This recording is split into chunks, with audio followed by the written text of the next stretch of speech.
Que la paix et la grâce de Dieu soient avec tous, ô frères et sœurs, ô enfers.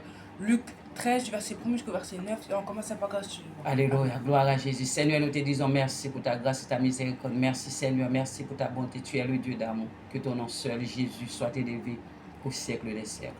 Amen. Amen. Comme je vais en faire Luc 13, du verset 1 jusqu'au verset 9, et on commence à par grâce suivante. Nous faisons quoi? On est là pour prêcher la parole de Dieu, pour lire la parole de Dieu, pour rester dedans et pour propager la parole de Dieu à toutes les personnes qui le veulent, à toutes les personnes qui le souhaitent. Amen. En ce même temps, quelques personnes qui se trouvaient là racontaient à Jésus ce qui était arrivé à des Galiléens dont Pilate avait mêlé le sang avec celui de leur sacrifice. Il leur répondit, croyez-vous que ces Galiléens aient été de plus grands pécheurs que tous les autres Galiléens parce qu'ils ont souffert de la sorte? Non, je vous le dis, mais si vous ne vous repentez, vous périrez tous également. Ou bien ces 18 personnes sur qui est tombée la tour de Siloé et qui l'a tué, croyez-vous qu'elle ait été plus coupable que tous les autres habitants de Jérusalem? Non, je vous le dis, mais si vous ne repentez-vous, vous périrez tous également. Il dit aussi cette parabole, un homme avait un figuier planté dans sa vigne, il vint pour y chercher du fruit, et il n'en trouva point. Alors il dit au vigneron, voilà, 3 ans que je viens chercher du fruit à ce figuier, et je n'en trouve point. Coupe-le. Pourquoi occupe-t-il là la terre inutilement? Le vigneron lui répondit, Seigneur, laisse-le encore cette année. Je creuserai tout autour et j'y mettrai du fumier. Peut-être à l'avenir donnera-t-il du fruit, sinon tu le couperas. Amen. Amen.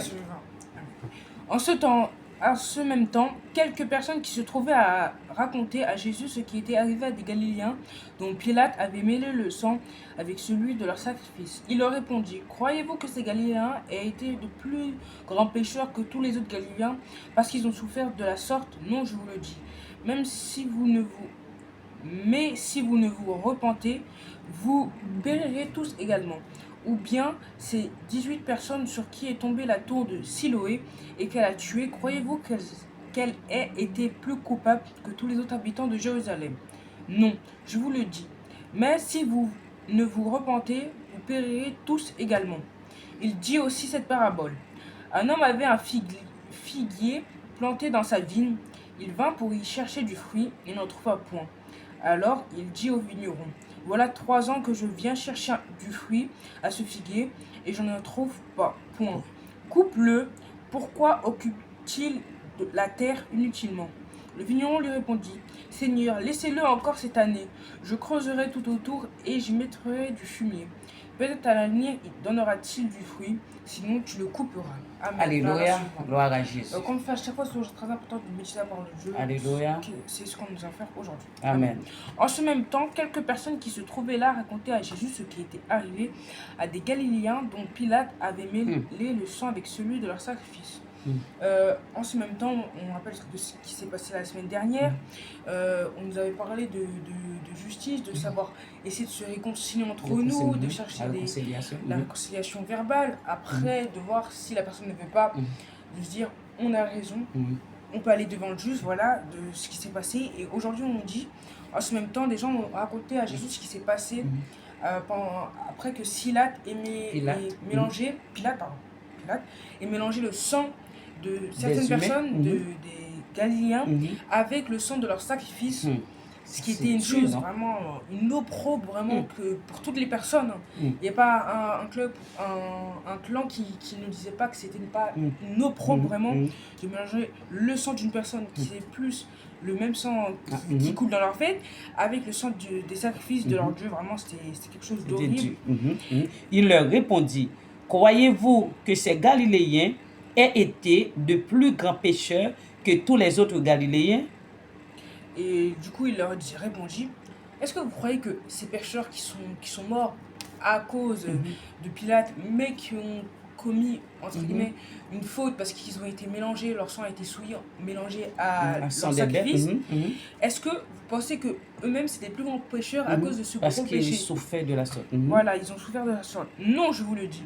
Mais si vous ne vous repentez, vous payerez tous également. Il leur dit que non, parce que c'est pas eux qui ont décidé de mourir et de mélanger leur sang avec le sang des sacrifices, mais que si on ne se repent pas, on va mourir de la même sorte qu'eux.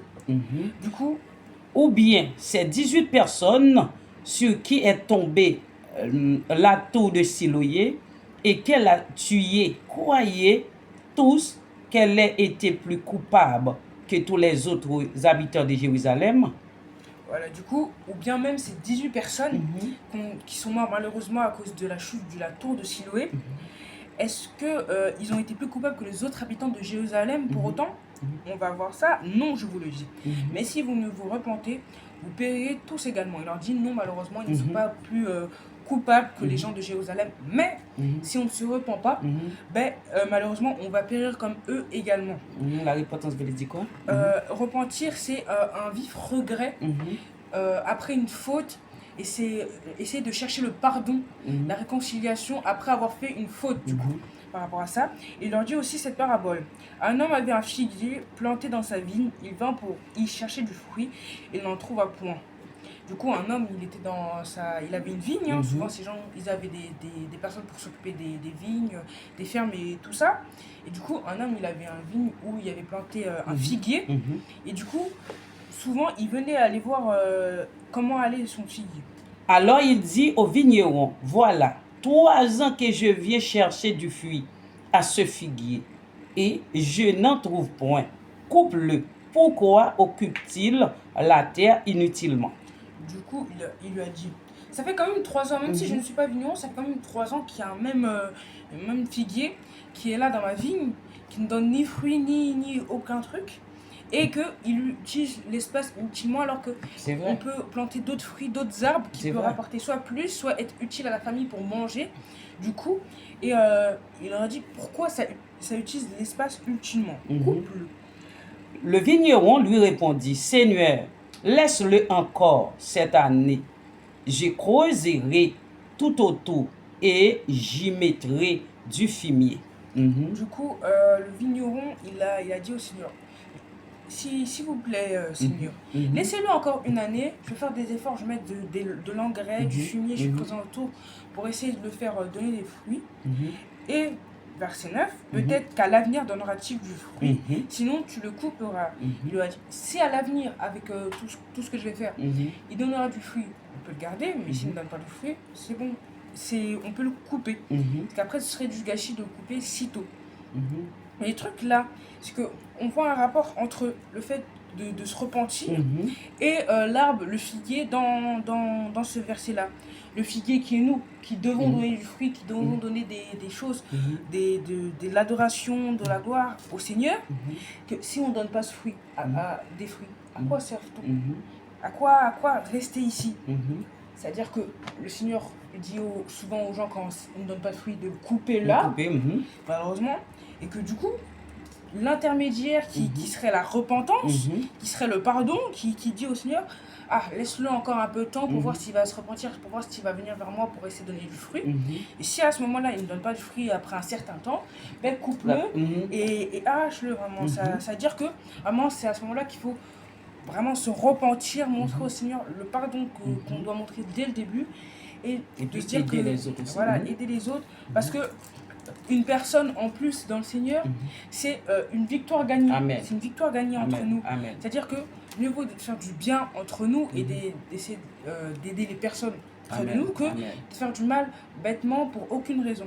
Du coup, on voit dans cette parole que le Seigneur nous donne toujours une porte de sortie par rapport à la repentance et par rapport à l'aide à nos camarades, à nos coéquipiers qu'on voit tous les jours, même aux gens dans la rue qu'on ne connaît pas. Et que le Seigneur est bon de jour en jour et qu'il nous donne toujours une porte de sortie. Amen.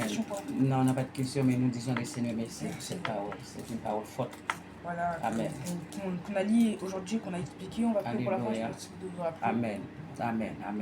Seigneur, nous te disons merci pour ta parole vivante. Merci Seigneur pour la victoire. Merci Seigneur pour ta grâce. Tu es le Dieu d'amour. Tu es seul Seigneur, digne de louange, l'honneur et le remerciement. Alléluia. Amen. Que Dieu vous bénisse. Que le Seigneur vous bénisse, mes bien-aimés.